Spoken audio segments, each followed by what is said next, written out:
Nesta noite eu vou falar sobre o perigo de estar vivendo na letra, mas não no espírito.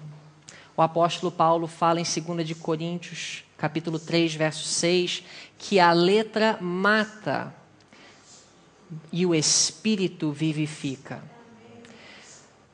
Eu não quero ser mal compreendido nesta noite. Eu acredito que a reforma é essencial.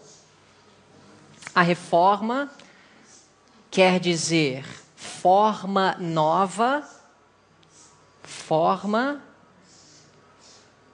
que agrada a Deus, não é a essência do cristianismo. E um grande perigo que irmãos que são zelosos em fazer a vontade de Deus correm é de ser enganados a crer que a forma é a essência da religião de Cristo. E então Satanás conduz muitos a sentirem satisfeitos em sua religião por causa da forma de piedade. Então, nesta noite, nós vamos falar sobre os perigos. O que disse o apóstolo Paulo acerca da condição de homens religiosos nos últimos dias? 2 de Timóteo, capítulo 3, verso 5, ele escreveu que homens teriam aparência de piedade, mas negando-lhe o poder. Vamos falar nessa semana sobre aquela promessa de Cristo à igreja primitiva: e recebereis poder. A igreja cristã do primeiro século recebeu a essência do evangelho, a essência do cristianismo.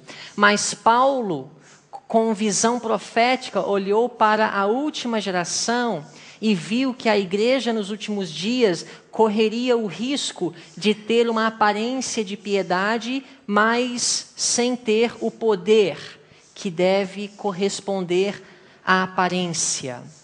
Eu quero fazer uma pergunta para os irmãos. Ter a aparência de piedade é mal aos olhos de Deus? O apóstolo Paulo aqui está condenando ter a aparência, porque muitos dizem que o que importa é o coração, o que importa é amar a Jesus. Deus está preocupado com o meu interior, a minha aparência, o que eu visto ou o que eu como não tem a ver com a minha salvação. Será que é isso que o apóstolo Paulo está ensinando quando ele diz que nos últimos dias homens teriam a aparência de piedade, mas negariam o seu poder?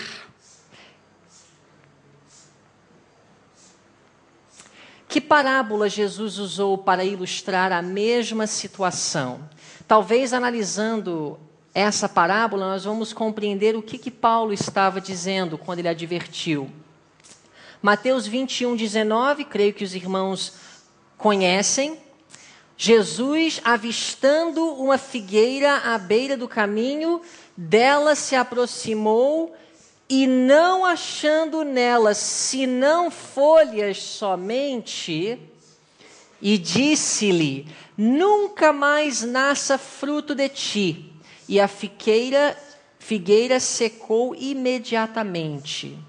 Por que Jesus amaldiçoou a figueira? Porque ela tinha folhas? Por causa de sua forma? Por causa de sua aparência? Qual foi o fator que condenou a figueira? Não era o fato dela ter folhas, mas ela ter folhas sem ter o fruto. De longe ela demonstrou ou transmitiu a ideia de que era uma figueira, mas chegando perto, ela não deu o fruto que deveria dar. As folhas representam aquela aparência de piedade sobre a qual Paulo falou em 2 Timóteo 3. O fruto que a figueira não deu representa aquele poder que deve estar junto com a forma. Inclusive, se os irmãos perceberem, nos escritos da irmã White, sempre quando ela fala em reavivamento, ela fala em reforma. Sempre quando ela fala em reforma, ela fala em reavivamento. Inclusive, reavivamento precede a reforma. Reavivamento quer dizer dar nova vida, dar novo sentido à religião. Reforma quer dizer forma nova, um novo exterior, uma nova experiência externa que é revelada aos outros. Ambos devem estar juntos. Reforma sem reavivamento é o formalismo seco. É sobre isso que nós vamos falar nesta noite. Reavivamento sem reforma é o pentecostalismo falso. É o ser humano querer fabricar uma experiência religiosa sem compromisso e lealdade a Deus. Ambos são enganos de Satanás, mas juntos nós temos a essência do cristianismo.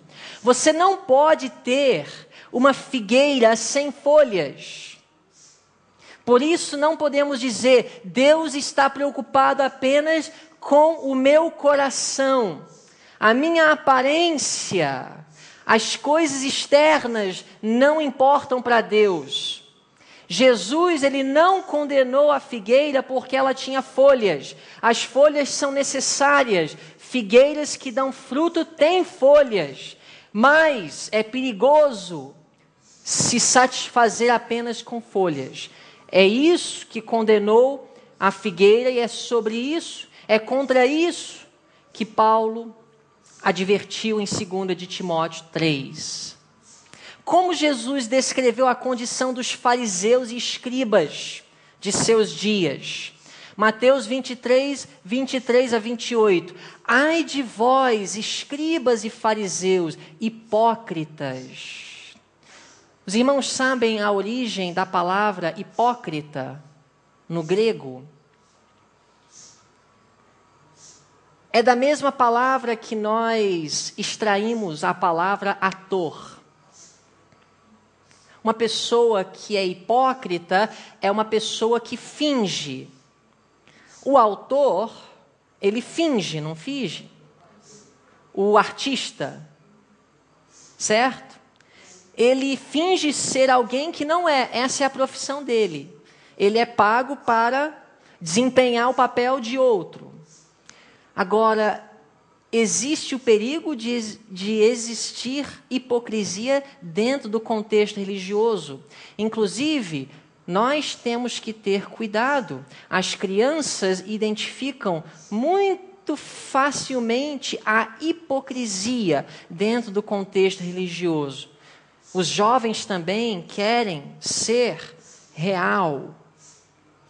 E eles identificam a hipocrisia. Muitos são levados ao ateísmo porque estão cansados de ver dentro de casa uma postura e dentro de um contexto religioso pessoas fingirem ser algo que não são. Cristo advertiu contra a hipocrisia. Mas veja bem como Jesus descreve a situação. Porque dais o dízimo da hortelã, do endro e do cominho, e tendes omitido o que há de mais importante na lei, a saber, a justiça, a misericórdia e a fé. Vamos analisar aqui a situação. Jesus, ele está dizendo que este povo tem um problema. Este povo é muito cuidadoso com os detalhes, a forma, a aparência de piedade.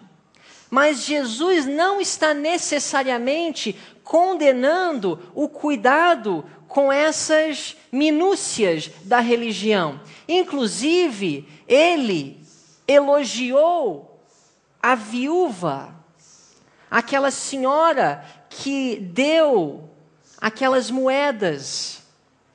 Então Jesus, ele não está condenando o cuidado, ele não está condenando a forma, a aparência, mas ele está dizendo que tudo isso não deve levar uma pessoa a omitir o que há de mais importante. Ou seja, as folhas são boas, são necessárias, devem existir, mas não podemos omitir o mais essencial, que é o quê? O fruto, a saber, justiça, misericórdia e a fé.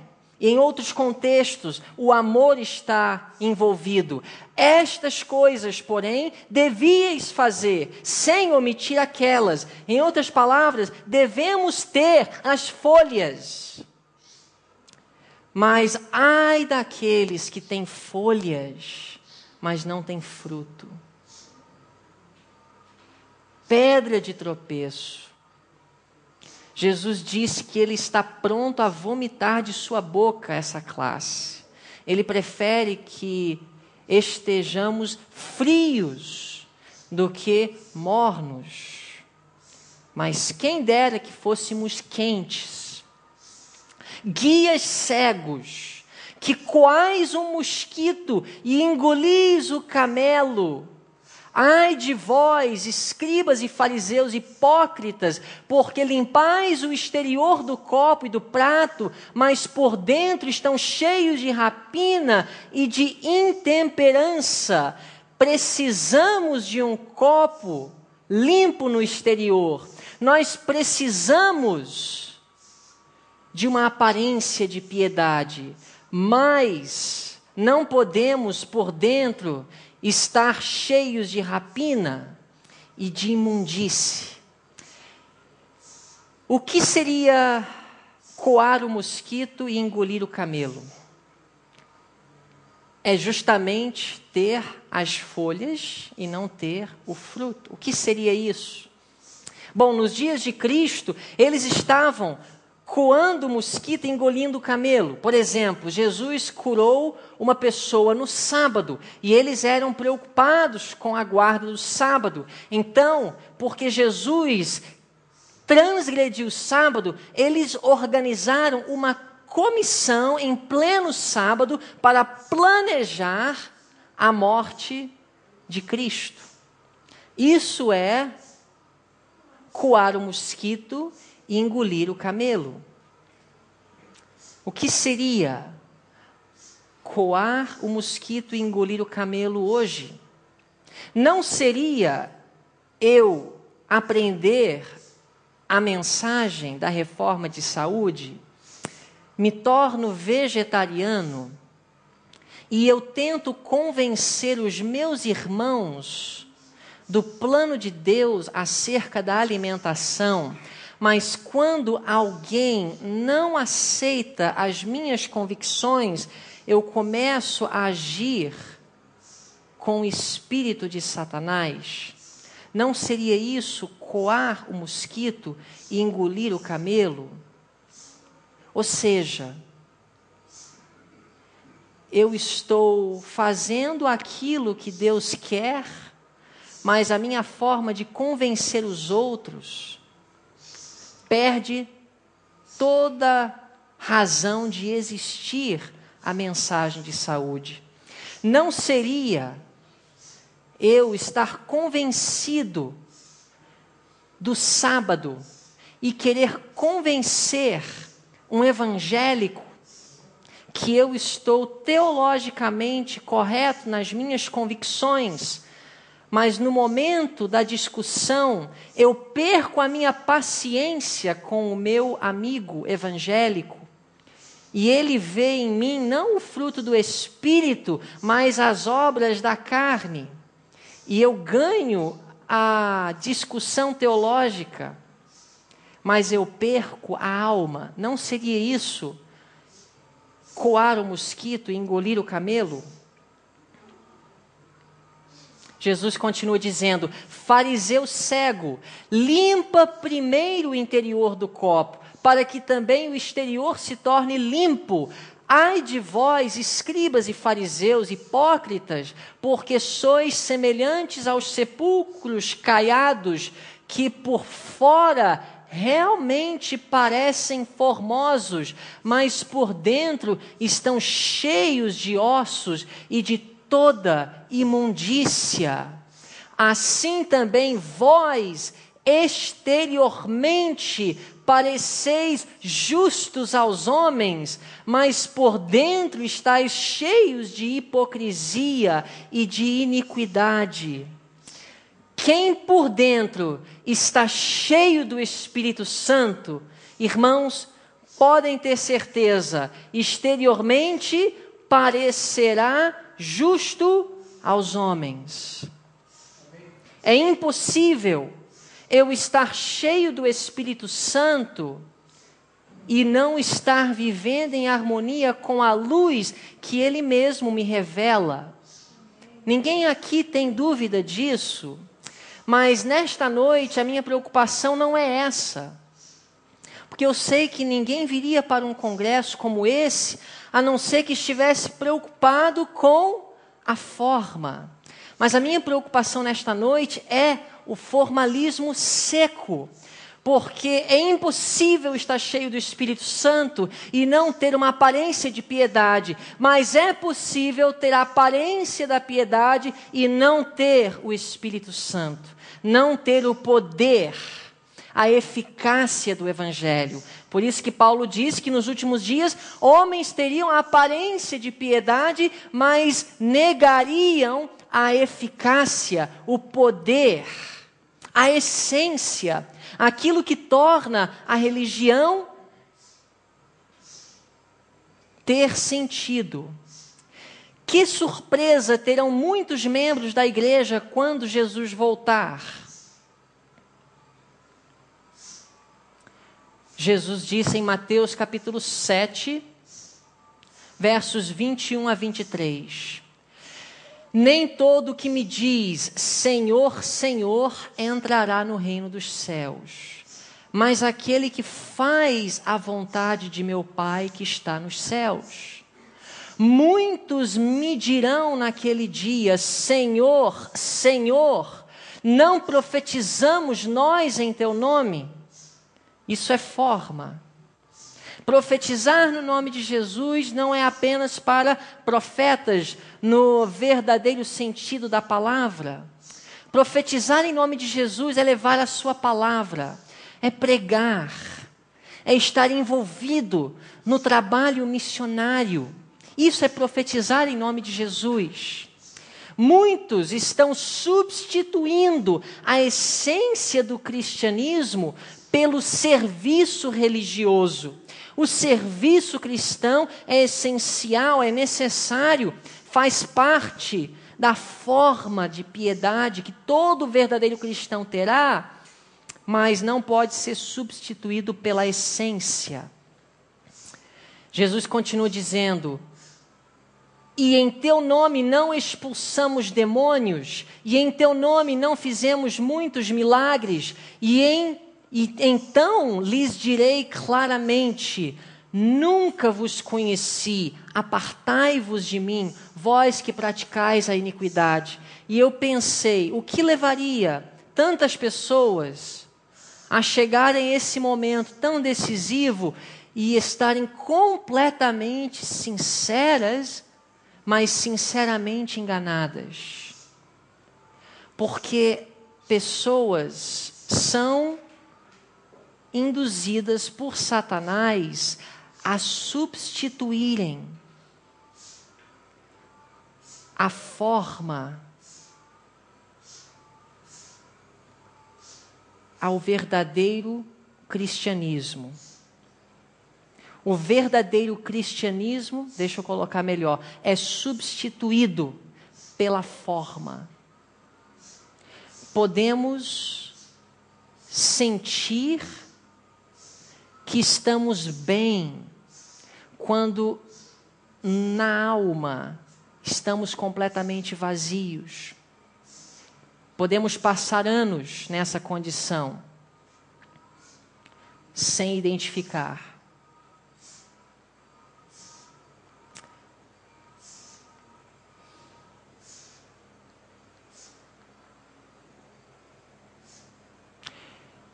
O que os israelitas estavam usando para cobrir os mais abomináveis pecados? Isaías capítulo 1, versos 10 a 17. Ouvi a palavra do Senhor, governadores de Sodoma. Dai ouvidos à lei do nosso Deus, ó povo de Gomorra.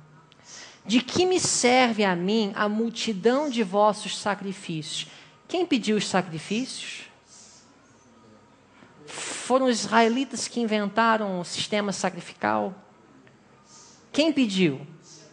O próprio Deus. E o próprio Deus diz: de que me serve tudo isso? Estou farto dos holocaustos de carneiros e da gordura de animais cevados. E não me agrado do sangue de novilhos, nem de cordeiros, nem de bodes. Quando vindes para comparecerdes perante mim, quem requereu de vós isto, que viesses pisar os meus átrios? Não continueis a trazer ofertas vãs. O incenso é para mim abominação. Apesar de ser o próprio Deus o que havia pedido o incenso. As luas novas, os sábados e a convocação de assembleias, não posso suportar a iniquidade e o ajuntamento solene.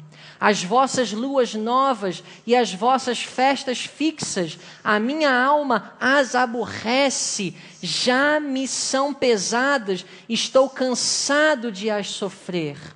Quando estenderdes as vossas mãos, esconderei de vós os meus olhos, e ainda que multipliqueis as vossas orações, não as ouvireis, porque as vossas mãos estão cheias de sangue. Lavai-vos, purificai-vos, tirai de diante dos meus olhos a maldade dos vossos atos, cessai de fazer o mal e aprendei a fazer o bem, buscai a justiça, acabai com a opressão, fazei justiça ao órfão, defendei a causa da viúva. Então, para responder à pergunta, o que os israelitas estavam usando para cobrir os mais abomináveis pecados? A forma da religião. Tudo aquilo que o próprio Deus havia pedido. Sacrifícios, holocaustos, o incenso, as assembleias, as luas novas, os sábados cerimoniais e os sábados semanais também. Tudo isso substituiu a piedade prática. A forma passou a ser um manto para cobrir a injustiça, a opressão, a difamação do próximo, a injustiça em negócios. Os homens cometiam os mais abomináveis atos diante de Deus, mas mesmo assim podiam manter uma aparência de piedade aos semelhantes, ao ponto das pessoas acreditarem: fulano é uma pessoa religiosa, um homem exemplar, mas ninguém sabe que dentro de sua casa ele bate na sua esposa. Ninguém sabe que talvez ele pratica a masturbação, mas ele consegue cobrir os mais abomináveis atos aos olhos de Deus com uma forma de piedade. Existem pessoas que podem pregar sábado após sábado, ativos na igreja, fiel dizimista, e pode estar traindo a sua mulher, ninguém sabe. E ele consegue subir no púlpito e pregar. Por quê? A forma substitui a essência. Uma mulher pode estar muito envolvida nas coisas de Deus, ao ponto de esquecer que precisa vencer defeitos de caráter, tais como a inclinação de difamar a reputação dos outros, que é muito mais importante do que o serviço missionário, porque o serviço missionário passa a ser coar o mosquito, se estamos praticando a injustiça e oprimindo o próximo. Deus, ele não quer o sacrifício. O que ele quer é um caráter transformado. Essa é a essência. Por que Deus chegou ao ponto de aborrecer e desprezar serviços que ele mesmo havia ordenado? Boa pergunta. Amós 5, 21 a 24. Aborreço, desprezo as vossas festas, e não me deleito nas vossas assembleias solenes. Como seria triste se lá do céu Deus olhasse para essa assembleia e dissesse: eu não me deleito neste congresso, não me deleito nesta convocação. Por mais que seja minha vontade que o meu povo se reúna para estudar a verdade presente, mas eu abomino esta reunião. A forma não é o que agrada a Deus. Ainda que me ofereçais holocaustos, juntamente com as vossas ofertas de cereais, não me agradarei deles, nem atentarei para as ofertas pacíficas de vossos animais cevados. Afasta de mim o estrépito dos teus cânticos, porque não ouvirei as melodias das tuas liras. Deus chega ao ponto de dizer: eu odeio a sua música. E não é porque ela é música dançante. Pode ser hinos bonitos, tradicionais, mas se o espírito com o qual são cantados não são segundo o Espírito de Cristo, Deus abomina. Não podemos substituir a forma, a piedade prática pela forma. O que estava faltando? Corra, porém, a justiça como as águas e a retidão como o ribeiro perene. Por que Deus chegou ao ponto de abominar aquilo que ele mesmo havia pedido? Porque estava faltando o mais essencial, o mais importante, que é a justiça, a retidão de caráter.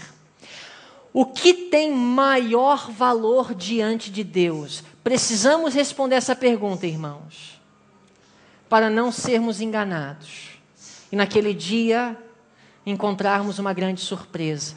Miqueias 6, 6 a 9. O que tem maior valor para Deus? Com que me apresentarei diante do Senhor e me prostrarei perante o Deus excelso? Apresentar-me-ei diante dele com holocausto, com bezerros de um ano? Agradar-se-á o Senhor de milhares de carneiros ou de miríades de ribeiros de azeite? Darei o meu primogênito pela minha transgressão, o fruto das minhas entranhas pelo pecado da minha alma? Por que o profeta faz essa pergunta? É porque nos dias de Israel do Antigo Testamento, Satanás havia corrompido a religião verdadeira. Foi o próprio Deus que implantou o sistema sacrificial dentro do povo de Deus, dentro da economia judaica. Foi Deus o originador. E ele tinha um propósito.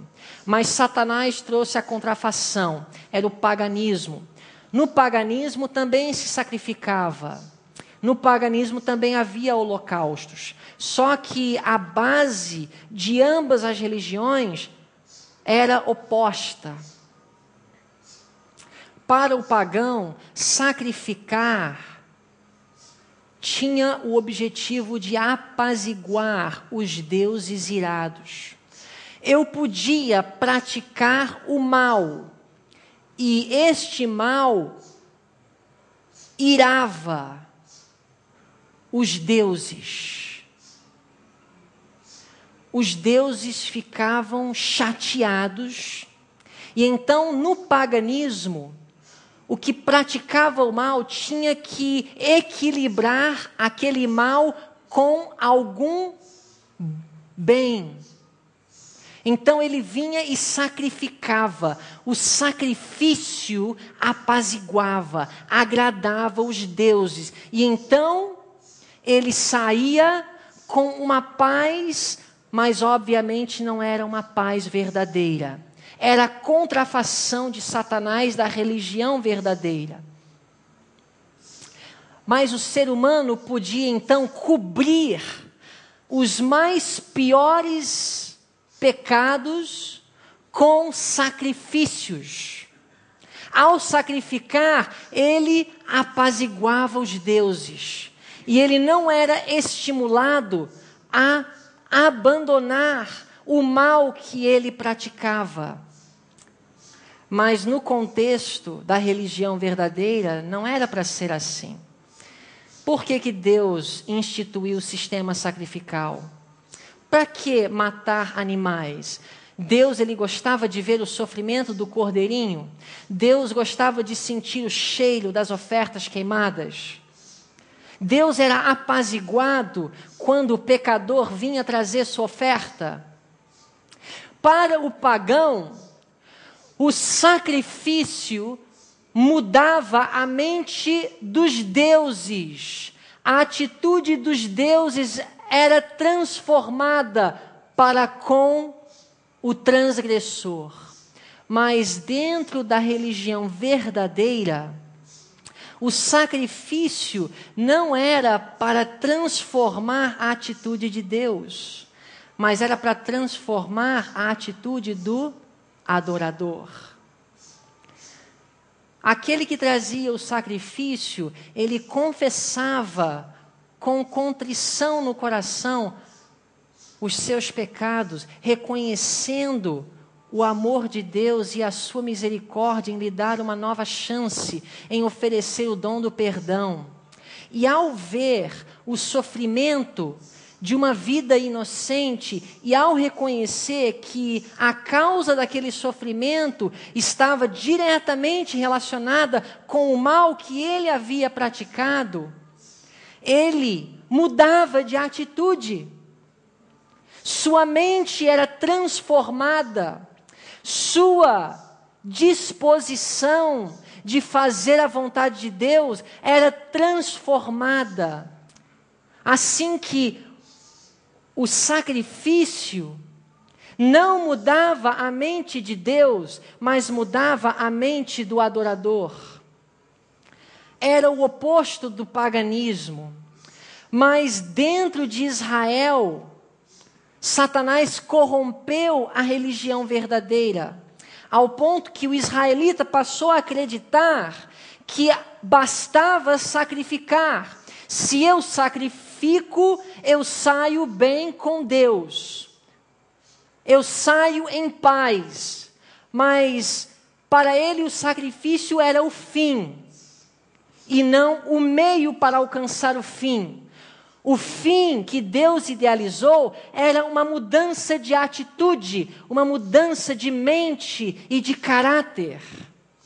O sacrifício era apenas o meio para alcançar aquele fim, mas o israelita passou a acreditar que bastava sacrificar, bastava dizimar, bastava abster-se de certas práticas e atividades no sábado e bastava não comer carnes imundas. Bastava fazer tudo que Moisés prescreveu na lei. E assim nós apaziguamos a Deus. E muitos não eram levados a uma mudança de atitude. Para que tanta reforma? Para que tanta mudança de estilo de vida? Para que o formalismo? Para que as folhas? Para que a aparência de piedade? Por que deixar de comer certos alimentos? Por que não ouvir certos tipos de música? Por que não assistir certos filmes? Por que viver no campo? Por que frequentar a igreja? Por que devolver o dízimo?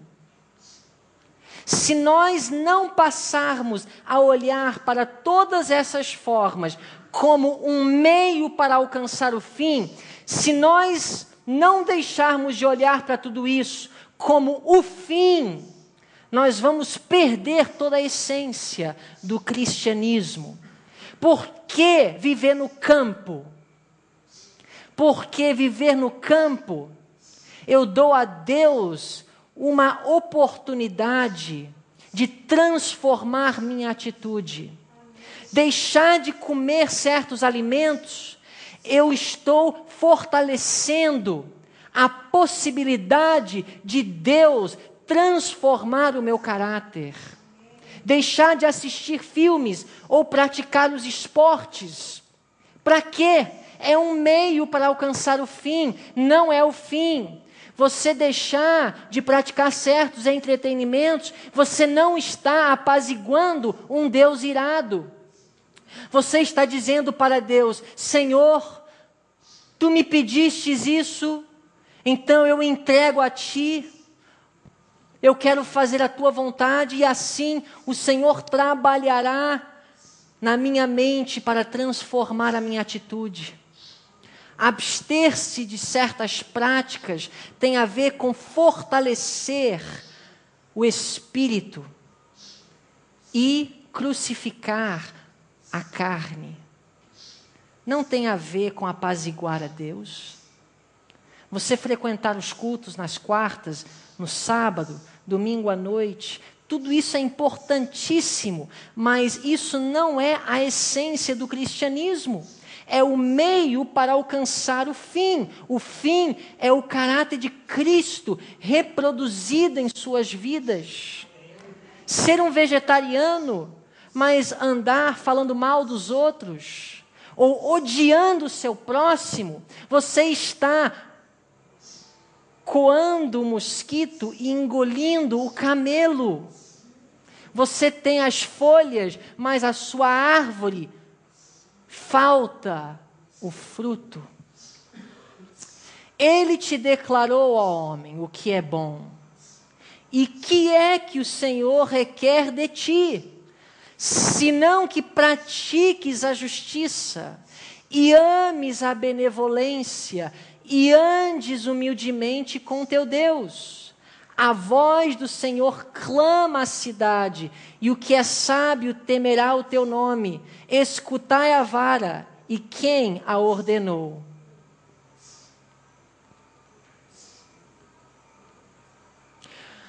Qual era o resultado final que Deus havia idealizado quanto aos sacrifícios? E hoje, Deus não pede sacrifícios. O que Deus pede hoje? Vida no campo, vegetarianismo, roupa decente, música que agrada a Ele, comunhão, levantar cedo para orar e estudar a Bíblia. Hoje, tudo isso são os sacrifícios, mas note bem, Salmos 51, 16, 17. Pois tu não te comprases em sacrifícios. Quem pediu sacrifício? Deus. Então eu poderia dizer, pois tu não te comprases em vegetarianismo. Eu poderia dizer isso? Eu poderia dizer, pois tu não te comprases em comunhão? Pois tu não te comprazes em frequentar a igreja aos sábados? Pois tu não te comprazes em devolver o dízimo? Pois tu não te comprazes em roupa decente? Será que Deus poderia dizer isso para nós? Se eu te oferecesse holocaustos, tu não te deleitarias. O sacrifício aceitável a Deus é o espírito quebrantado. Ao coração quebrantado e contrito, não desprezarás, ó Deus. Irmãos, o que eu quero dizer com tudo isso é que todas as formas são meios para alcançar um fim. Tudo que eu pratico com tanto zelo deve ser visto como uma ferramenta que Deus me deu para que o seu ideal se realize na minha vida. O que falta para Jesus voltar? 144 mil vegetarianos? 144 mil pessoas que não praticam os esportes competitivos? 144 mil irmãos do campo? Quando o caráter de Cristo se reproduzir perfeitamente em seu povo, então virá para reclamá-los como seus. Todas as formas são meios para alcançar o fim. Quais foram as palavras de Jesus dirigidas a um homem que estava morto espiritualmente no formalismo seco?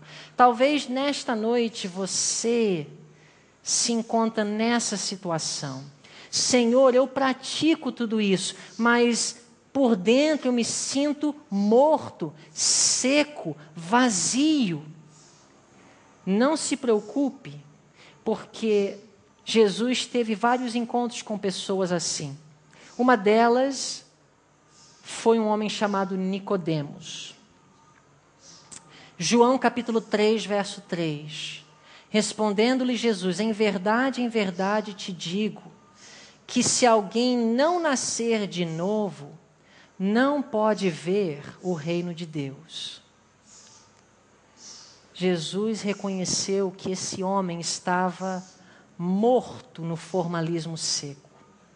Ele guardava o sábado, ele era respeitado entre os religiosos, bem visto, de boa reputação, zeloso pela aparência da piedade, mas Jesus disse para ele, Nicodemos, importa renascer. Todo aquilo que você pratica não vale nada se você não tiver o mais essencial, que é o meu caráter reproduzido em ti. O que Jesus quis dizer com essas palavras? Importa renascer a Nicodemos. Em outro lugar, ele diz, e quem cair sobre esta pedra será despedaçado, mas aquele sobre quem ela cair será reduzido a pó. Eu quero dizer para vocês nesta noite que, querendo ou não, nós vamos ser humilhados. Pode ser agora ou pode ser naquele grande dia. Melhor cair sobre esta pedra hoje. Quer dizer, se humilhar, reconhecer que somos nus, pobres, cegos, que não temos nada de bom a oferecer a Deus e que precisamos de uma completa transformação, uma renovação de nossa experiência religiosa. Alguns de nós, nesta noite, precisamos reconhecer que toda a nossa prática de reforma tem sido para Deus nada mais, nada menos do que trapo de imundícia. E que precisamos, como Nicodemos, nascer de novo. Se não cairmos sobre a rocha agora, ela cairá sobre nós naquele grande dia em que muitos serão surpreendidos, porque a letra mata e só o Espírito vivifica. Quando confessamos nossa real condição a Deus, o que devemos manter em mente? Eu quero ser bem prático agora, porque não basta apenas dizer: Senhor, eu sou mau, eu preciso de reavivamento, eu preciso de ver reforma, me ajude. Não, isso não basta, isso não serve. Temos que ser específico em nossa confissão. Levítico 5:5. Deverá, pois, quando for culpado numa destas coisas, confessar aquilo em que houver pecado. O que Deus quis dizer aqui? Quando nós confessamos, nós temos que confessar de forma específica. A confissão bíblica, a confissão verdadeira, é de natureza específica. Não basta dizer, sou pecador. Não basta dizer, Senhor, perdoe os meus pecados. É necessário identificar de forma específica a área em que Deus quer transformar. Não basta a gente querer trazer reavivamento e reforma e não falar aquilo especificamente que precisa ser reformado. Além de confessar nossos pecados, o que mais devemos fazer? Diz o seguinte, Mateus 7:7. Pedi e dar-se-vos-á, buscai e achareis, batei e abrir-se-vos-á a porta. Confessar especificamente e pedir a Deus de forma específica. Senhor, eu não sei tratar a minha esposa. Eu não sei ser um bom marido e um bom pai. Eu vivo perdendo a paciência, falando que eu não devo. Eu preciso da tua ajuda, Senhor, neste ponto. Eu confesso que não posso, confesso que tenho falhado e preciso de ti. Se você pedir de forma específica a um Deus tão bondoso e tão misericordioso, que quer dar bons dons aos seus filhos, jamais seremos decepcionados. Se você, com a ajuda do Espírito Santo, identifica as áreas de fraqueza em sua vida, que está te deixando morto no formalismo seco, e você começa a confessar especificamente, sem querer justificar, sem querer apontar para os defeitos dos outros, e pedir a Deus de forma constante vitória sobre aquele defeito, pode ter certeza, Deus responderá: Senhor, eu vivo falando mal dos outros, eu não consigo ficar calado. Senhor, me ajuda a aprender a minha língua, me ajuda a ser prudente com as minhas palavras, que sejamos específicos em nossa confissão. Que confiança podemos ter quando pedimos alguma coisa a Deus? 1 João 5,14. Podemos ter certeza, e esta é a confiança que temos nele, que se pedimos alguma coisa segundo a sua vontade, ele nos ouve. Se eu sou um solteiro, gosto de uma moça e começo a pedir a Deus: Senhor, eu quero ela para ser minha esposa, eu não posso orar com muita certeza. Mas se eu orar a Deus e falar: Senhor, eu quero ser mais paciente, eu quero aprender a ter uma boa atitude em meio de crises e problemas da vida. Senhor, eu quero ser temperante, eu quero ter domínio próprio, eu quero dominar o meu apetite, eu quero dar um bom testemunho para os outros ao meu redor. Irmãos, quando nós pedimos alguma coisa a Deus de forma específica, segundo a sua vontade, nós não seremos decepcionados. Experimente, funciona. Deus está mais desejoso a dar o Espírito Santo àqueles que lhe pedem, que os pais a dar boas coisas aos seus filhos. Qual é a vontade de Deus concernente a nós? João disse: pedimos qualquer coisa segundo a sua vontade, Ele nos ouve. 1 Tessalonicenses 4,13. Porque esta é a vontade de Deus, a saber, a vossa santificação. Se eu pedir uma casa nova, aquele emprego que eu tanto almejo, não sei. Deus pode dizer que não é para o meu bem. Mas se eu pedir: Senhor, eu quero ser santificado nesse ponto, eu quero aprender a viver em função dos outros, eu quero acabar com o meu egoísmo, eu quero parar de falar mentira, eu não consigo, eu vivo enganando os outros, se tornou um hábito. Eu posso agora falar sem sentir peso de consciência, olhando para os olhos do irmão, algo que é mentira. Senhor, eu preciso vencer. Eu pratico tantas coisas boas, as pessoas acham que eu sou uma pessoa tão boa, tão religiosa, tão espiritual, mas eu vivo tendo pensamentos impuros. Eu fornico no meu pensamento, Senhor. Eu prego, mas o Senhor sabe aquilo que eu sinto e penso dos outros. Irmãos, o negócio é sério. Somos enganados pela letra.